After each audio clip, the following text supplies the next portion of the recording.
lagi dengan saya Oke. di Kacamata Foni, dan hari ini saat ini Oke. saya berkesempatan bertemu dengan sahabat lama, teman lama, tapi apa ya? Tetap kita terkonek lewat Facebook ya, Pak Chandra Teja. Ya, aku kenal Oke. beliau ini dulu waktu album Hati Sebagai Hamba. Bapak Ya. Chandra Teja ini adalah yang kita pertama kali dibantu soal RBT ya, Ringback Tune gitu. Iya. Sambung menyambung lagi, akhirnya ketemu di Facebook. Dan saat ini saya ingin sekali sharing dengan Bapak, karena banyak sekali yang saya sendiri dapat banyak hal dari Bapak Pak Chandra ini, yang wow gitu. Seringkali saya ngelihat di laman komen Pak Chandra ini rame banget gitu. Tapi sebelum kita memulai, kenalan dulu ya. Yuk Pak, kenalan dulu. Ya. Ya. Maksudnya saya memperkenalkan diri dulu gitu ya. Iya. Oke. Oke, nama saya Chandra Teja. Sekarang ini selain saya berwirausaha, saya juga sebagai pembicara di GSKI Rehoboth Fluid. Saya sudah 5 tahun di GSKI Rehoboth Fluid. Kira-kira begitu. Saya lulus S2 Teologi juga dari SDT Bethel Indonesia sekitar 2 tahun yang lalu. Iya. Berarti Ya. kita ini sendiri udah nggak ketemu tuh udah lama banget ya Pak ya. Terakhir ketemu itu kan? Kayaknya sudah 8 tahun kali ya lewat. Iya, udah 8 tahunan ya. Iya. Iya. Aku mau nanya nih Pak, di status-status Bapak ini ya. Ya. Aku cuman mau nanya, kan statusnya Bapak tuh ada beberapa yang aku dapetin gitu. Di antaranya yang sekarang lagi happening nih gitu. Ngebahas Ya. soal beberapa hal ya. Di antara yang paling terbaru itu soal perpuluhan gitu. Terus yang sebelum-sebelumnya soal corona gitu ya. Ya. Ya. Sebelum-sebelumnya lagi ada soal bagaimana menyikapi kita dalam pelayanan gitu. Dan seringkali aku baca pendapatnya Bapak itu tajam, setajam silet gitu. Nah, aku mau nanya Pak, apakah itu adalah kegelisahan Bapak gitu ya? Ataukah apa gitu, kenapa Bapak itu kok berani nulis seperti itu gitu? Oke, ya. Ibu Foni tidak salah kalau dibilang itu adalah bentuk kegelisahan saya. Saya boleh dibilang sebelum 5 tahun yang lalu ada di kekristenan yang menurut saya tidak pada jalur yang sebenarnya. Saya katakan demikian karena yang saya lihat di kekristenan saya 5 atau 6 tahun yang lalu itu adalah bentuk kekristenan yang lebih menekankan kepada pencarian berkat-berkat materi. Jadi kita diajarkan sebagai orang Kristen, kalau kita rajin ke gereja, bisnis kita akan lebih lancar, rezeki kita akan lebih bertambah, dan seterusnya, dan seterusnya. Yang mana itu semua, 5 tahun terakhir saya sadari, bukan itu sebenarnya kekristenan yang sesungguhnya. Jadi dalam pencarian saya, akhirnya saya menulis sebuah buku hasil riset saya, bahkan sebelum saya kuliah di STT Bethel Indonesia. Saya menemukan sejumlah buku yang saya baca kiri, kanan, atas, bawah, karena kan di dunia ini ada, sebut saja ada 2 pendekatan mengenai apa itu persepuluhan. Misalnya, kebanyakan di Kristen, khususnya Pentakosta Karismatik, persepuluhan itu diajarkan sebagai sebuah kewajiban yang harus dilakukan jika kita ingin diberkati berlipat ganda, jika kita ingin terhindar dari masalah, atau jika kita sedang sakit supaya penyembuhan kita lebih cepat. Ternyata setelah saya pelajari semua itu, bukan itu tujuan persepuluhan. Malah kalau kita menempatkan persepuluhan di titik itu akan membuat kita menjadi orang-orang Kristen yang klinik. Maksud saya begini, apa bedanya kekristenan kita dengan orang-orang dunia yang mencari itu?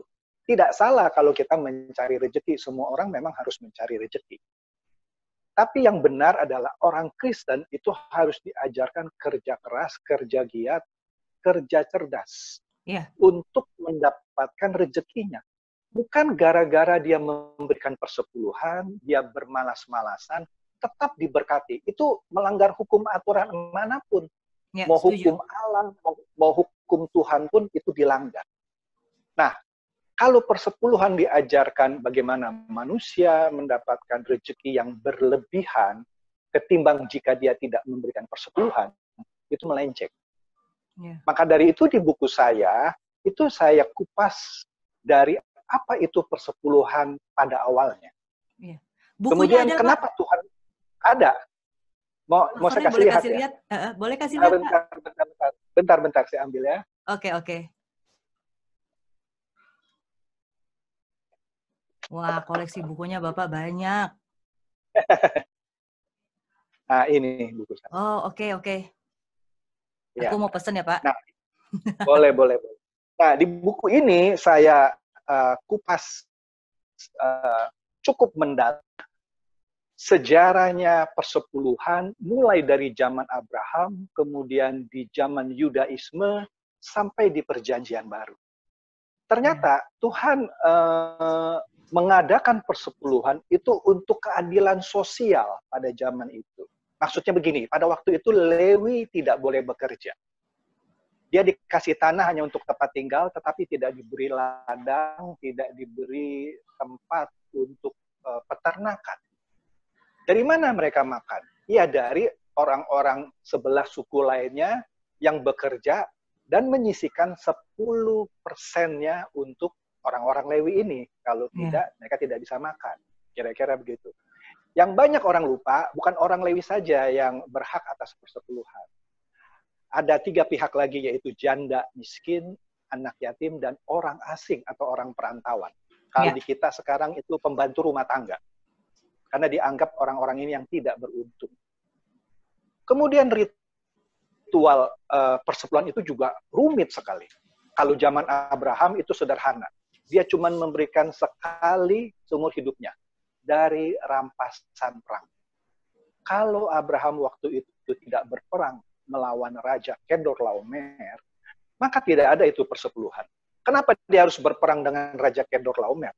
Karena Lot ditawan oleh Raja Kedorlaomer. Maka Abraham dan anak buahnya berperang melawan Raja Kedorlaomer dan menang. Nah, ketika dia pulang, ketemulah Melkisedek. Nah, ada ritual di Mesopotamia kuno yang memberikan persembahan kepada orang yang lebih tinggi. Nah, kebetulan Abraham memberikan 10% kepada Melkisedek. Tetapi jangan lupa, Abraham juga mengembalikan 90%-nya kepada Raja Sodom yang hartanya dijarah oleh Raja Kedorlaomer. Artinya, Abraham tidak mengambil sedikit pun dari rampasan perang itu. Kalau kita lihat, Abraham agamanya apa? Bukan Yahudi, bukan Kristen, dan tidak ada hukum yang mengatur persepuluhan pada waktu itu.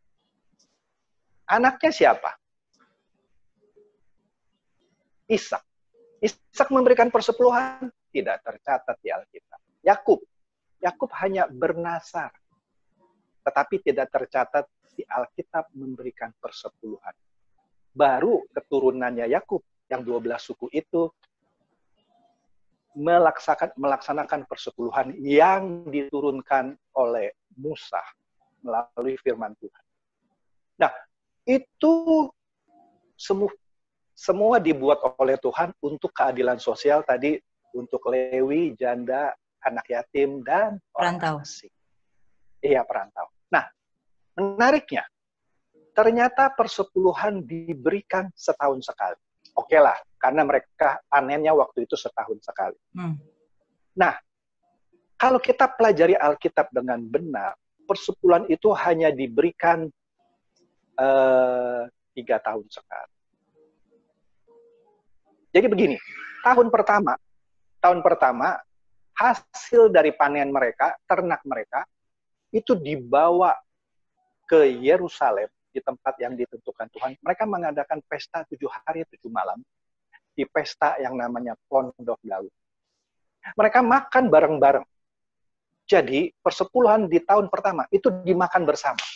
Di pesta yang namanya Pondok Daud. Di tahun kedua, pesta lagi. Baru di tahun ketiga diberikan kepada orang Lewi, janda, anak yatim, dan pendatang atau orang asing. Kenapa hanya di tahun ketiga? Karena jumlah orang Lewi 1/30 dari 11 suku yang lain. Dengan memberikan persepuluhan 3 tahun sekali, baru adil. Ya dong? Iya, iya. Kalau dia 1/30 diberikan setiap tahun, maka orang Lewi akan mendapatkan 3 kali lebih besar dari pemberinya. Iya. Nggak fair. Nggak fair. Maka orang Lewi akan mendapatkan persepuluhan lebih banyak ketimbang 11 suku lain yang memberikan kepada orang Lewi. Kenapa? Maka Tuhan atur. Kenapa penjelasan seperti ini yang jarang sekali dapat di gereja ya Pak ya? Saya agak sulit berkomentar. Mungkin karena mungkin ya, tapi kan ya kenyataan kan, karena memang jarang sekali kita mendapatkan mendengar dari hamba-hamba Tuhan yang lain kan Pak ya. Ya. Nah ya. Kemudian menariknya di tahun keempat itu dianggap tahun pertama lagi, tahun kelima dianggap tahun kedua lagi, tahun keenam dianggap tahun ketiga. Kira-kira siklusnya begitu tiap 3 tahun. Tahun ketujuh Bu itu tahun Sabat. Tanah tidak boleh ditanam. Artinya di tahun ketujuh tidak ada persembahan persepuluhan. Nah pertanyaannya, kalau tanah tidak boleh ditanam, mereka makan apa? Iya. Ternyata di tahun ke-6 Tuhan memberikan panenan 3 kali lipat untuk dimakan di tahun itu, tahun ke-7 dan tahun ke-8. Itu tidak pernah diajarin kita sebagai jemaat. Iya. Di tahun ke-7 tidak ada persepuluhan. Kemudian tahun ke-14 tidak ada persepuluhan. Tahun ke-21 setiap siklus ke-7 tidak ada persepuluhan. Karena itu tahun Sabat. Sampai ketemu tahun 49, kemudian tahun 50, yaitu tahun Yobel yang juga tidak ada persepuluhan. Nah, menariknya lagi, mereka yang memberikan persepuluhan hanya petani dan peternak. Petani dan peternak. Uang sudah ada pada zaman itu. Yeah. Tetapi buruh bangunan, tukang kayu, tabib, guru yang tidak bercocok tanam dan tidak beternak, mereka tidak bisa memberikan persepuluhan.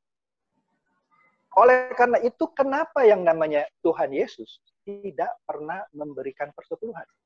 Dia bukan petani, bukan peternak. Anak tukang kayu. Matius, bekas pemungut cukai. Bukan petani, bukan peternak. Tidak bisa memberikan persepuluhan.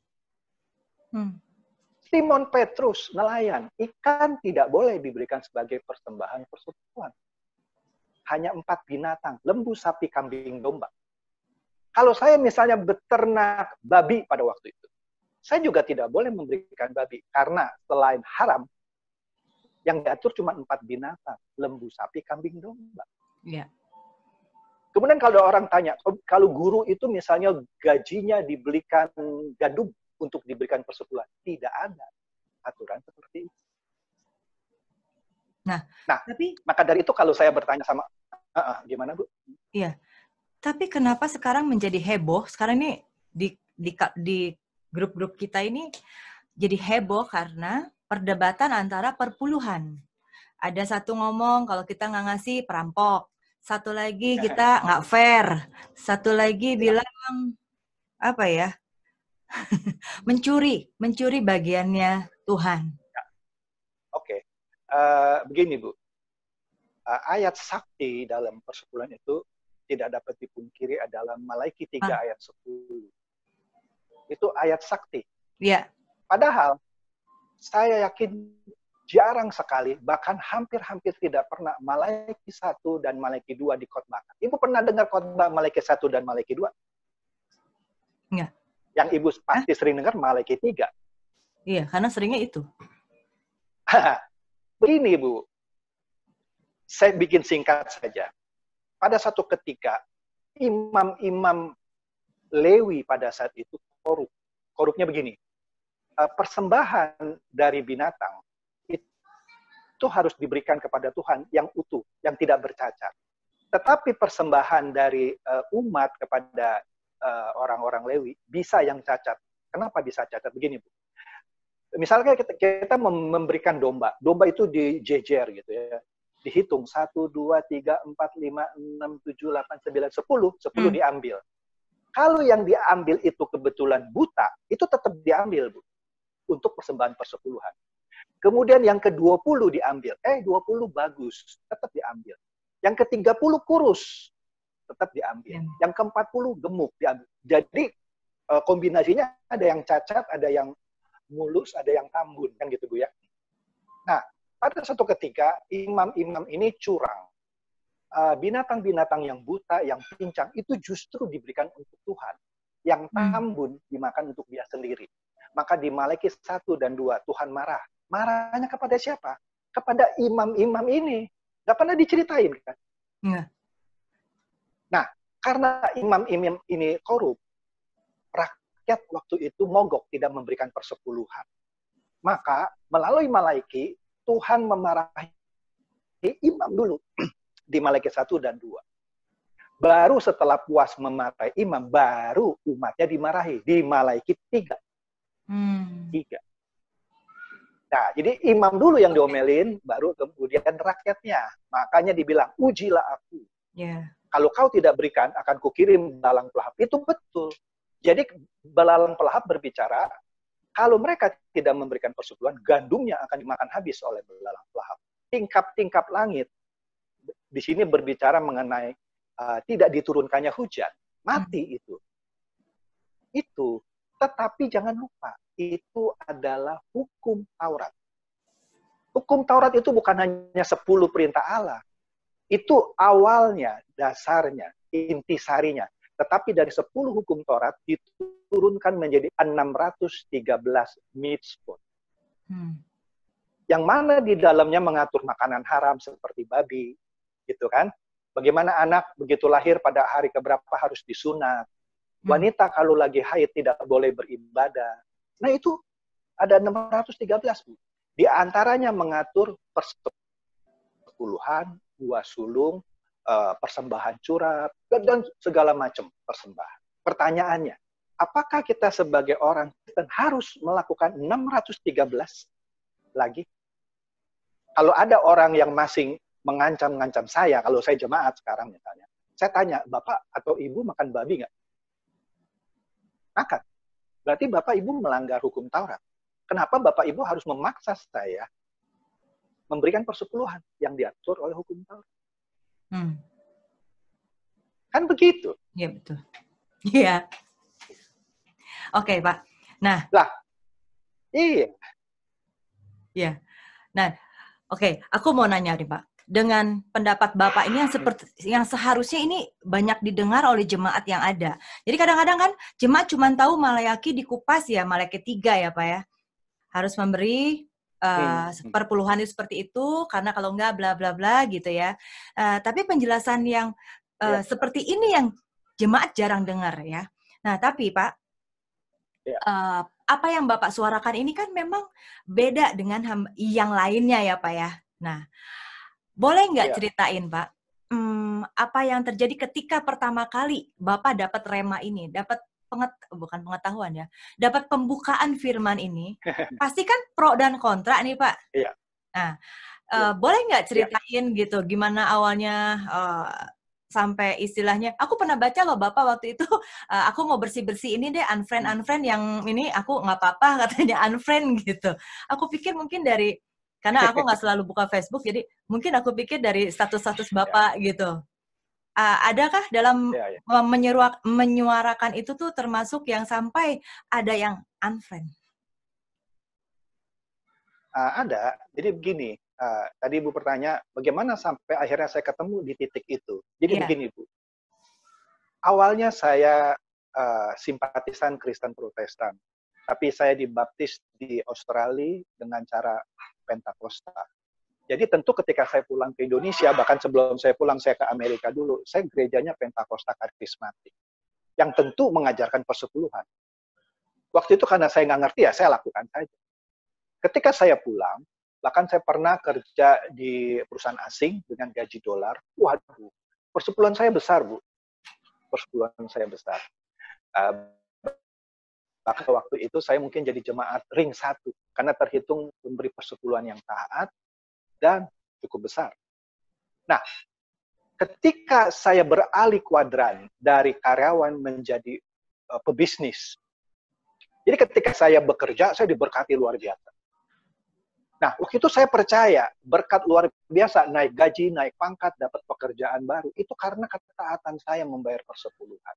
Maka saya rajin sekali membayar persepuluhan. Tetapi ketika saya tidak kuadran menjadi pebisnis, 2 bisnis utama saya hancur. Bisnis ketiga saya hampir kolaps. Tetapi untung bisa rebound. Nah, di situ saya bertanya sama Tuhan. Janjimu mana Tuhan? Katanya kalau aku bayar persepuluhan, belalang pelahap akan kau usir, kira-kira gitu kan. Tingkap-tingkap langit akan dibuka selebar-lebar. Mana ini? Bisnis 2 pertama aku hancur. Ketiga hampir hancur, tetapi untung rebound.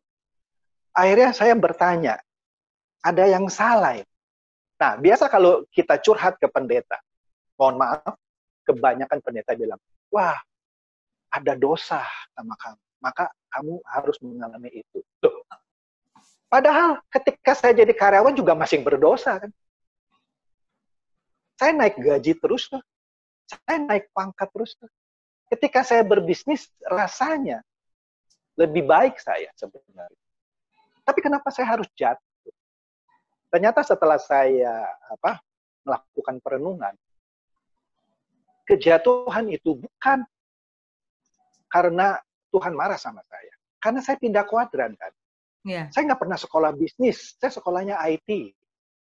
Yang nggak pernah ngerti accounting, ngerti manajemen. Tahu sih, tapi tidak dalam. Ya tentu terkaget-kaget. Yeah. Itu dianggap saja sebagai uang sekolah gitu kan. Uang sekolah. Sehingga wajar jatuh. Jadi nggak ada hubungannya sama persepuluhan. Malah saya bertanya, saya bayar kok saya jatuh? Mestinya ketika saya pindah kuadran, bisnis pertama saya melonjak, kedua melonjak, 3 melonjak. Tapi untung Tuhan kasih jatuh. Jadi saya bertanya-tanya, saya baca buku, semua buku mengenai persepuluhan. Sampai saya ketemu benang merah yang tak terbantahkan. Saya waktu itu sekitar 6 tahun yang lalu, saya aktif debat di mana-mana. Pendeta manapun saya ajakin debat mengenai persepuluhan. Bukan menyombongkan diri. Pada titik tertentu mereka tidak bisa menjawab pertanyaan-pertanyaan saya. Karena yang saya ajukan adalah ayat-ayat di Alkitab. Bukan pengertian saya. Ayatnya ada. Misalnya, tahun pertama, tahun kedua, pesta. Saya tanya, kenapa Anda tarik tahun pertama, tahun kedua? Kan pesta harus. Yeah. Tahun ke-7, harusnya tidak ada persepuluhan. Kenapa tetap Anda tarik? Persepuluhan kan makanan. Kapan Tuhan ajarkan ganti pakai uang? Tidak bisa dijawab.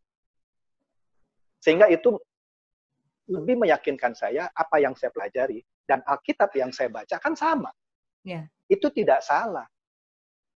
Kira-kira begitu. Oleh karena itu saya punya kerinduan. Bukan mengajarkan orang untuk tidak memberi ya. Yeah. Itu orang salah. Yeah. Saya tidak mengajarkan orang untuk tidak memberi untuk pekerjaan Tuhan. Inti saya begini, Bu. Saya tidak ada masalah kalau orang memberikan 10% dari penghasilannya ke gereja untuk mendukung pekerjaan Tuhan. Tapi saya tidak menyebutnya persepuluhan. Karena bagi saya, persepuluhan itu makanan. Titik. Bukan. Tapi kalau ada orang mau memberikan 10% dari gajinya ke gereja untuk menunjang pekerjaan Tuhan, monggo. Yeah. Dia mau memberi 15%, lebih baik. Mau memberi 20, 30, 40, bahkan 90. Waduh, luar biasa. Tapi jangan diancam. Kalau kamu tidak beri 10%, hati-hati, nanti kamu sakit, bangkrut. Itu salah. Tuhan tidak mengajarkan itu. Begitu juga kalau orang lagi susah, Tuhan tahu dia lagi susah, bukan dicari-cari. Nggak ada uang. Bahkan bayar uang sekolah anaknya aja mungkin harus ngutang. Masa dia bayar persepuluhan dulu? Padahal membayar uang sekolah anak itu ibadah loh. Yeah. Melakukan pekerjaan Tuhan buat anaknya kan. Bayar listrik, bayar air. Itu melakukan pekerjaan Tuhan. Memberikan orang tua uang. merawat orang tua yang sakit, itu melakukan pekerjaan Tuhan. Tapi ada orang yang gajinya sudah minus, dia rela memberikan persepuluhan dulu, yang lainnya dia hutang.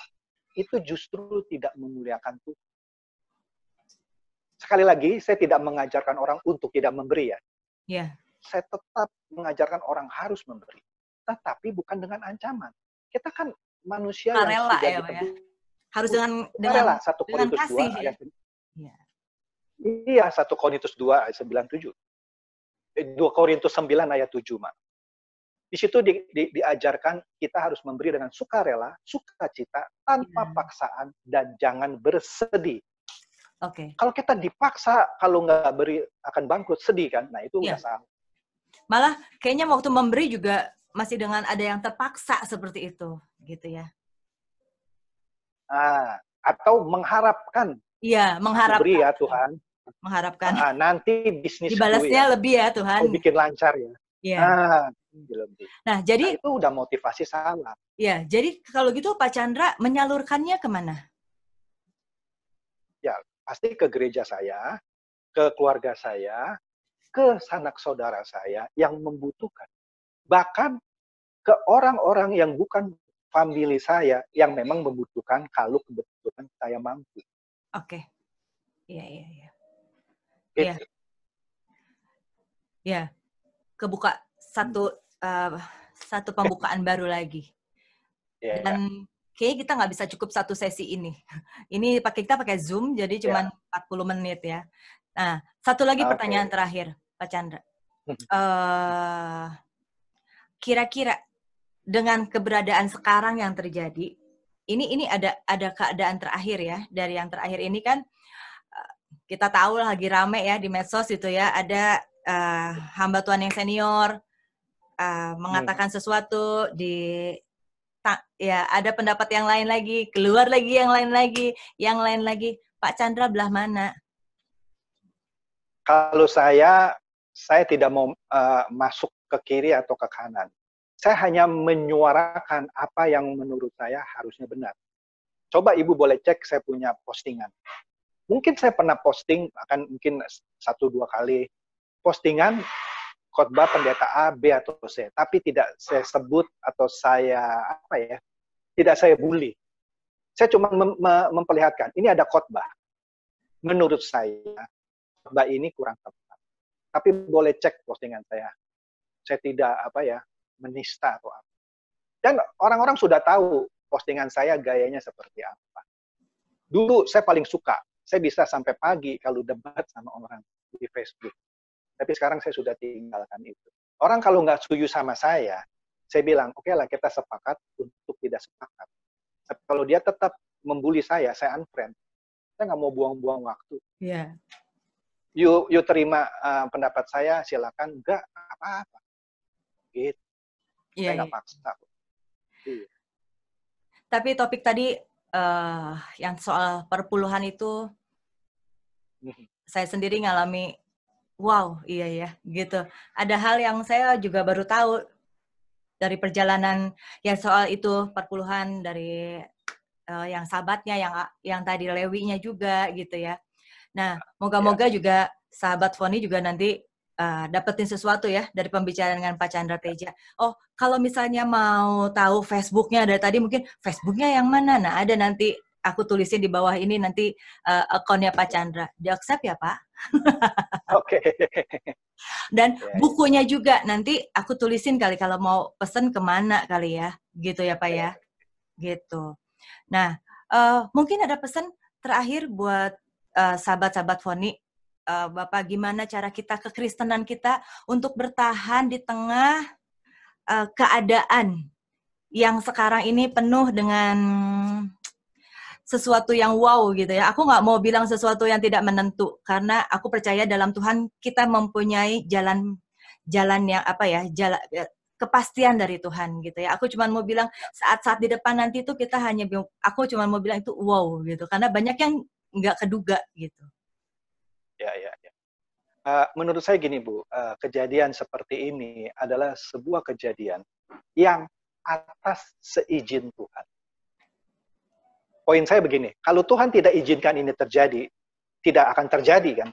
Ya. Tetapi oleh karena kita tahu bahwa segala sesuatu itu terjadi karena seizin Tuhan, maka kita tahu Allah bekerja dalam segala hal Amin. untuk mendatangkan kebaikan untuk bagi orang yang percayakan Dia. Jadi, apa yang kita harapkan dari pandemi COVID-19 seperti ini misalnya? Yang paling bisa kita lihat adalah, ini adalah kesempatan untuk orang lebih dekat lagi kepada Tuhan. Yes. Nah, dia lebih punya waktu lagi untuk keluarga. Ya, kan? Nah, kemudian dia juga harus ingat, Tuhan tidak akan mencobai orang-orang percaya melebihi dari kekuatan. Nah, jadi kalau ada orang yang belum apa-apa sudah merasa, waduh saya nggak kuat nih, saya nggak ini, ya, dia salah lah. Dia tetap harus positif, dia harus bertahan, hadapi. Nah, itu yang saya bisa lihat dari pandemi COVID-19 sekarang. Oke. Itu aja. Oke. Thank you banget buat waktunya Pak Chandra. Ya. Moga-moga nanti setelah COVID berakhir, Bapak bisa ke Bandung main ya Pak ya? Boleh. Nyobain pepes. Pepes yang belum pernah ke Bandung soalnya. Waktu itu kita janjian berapa kali belum sempat. Iya. Oke. Akhir kata, saya Foni mengucapkan terima kasih buat Pak Chandra Teja dan buat semua teman-teman. Mohon likes-nya ya. God bless you semuanya. Bye.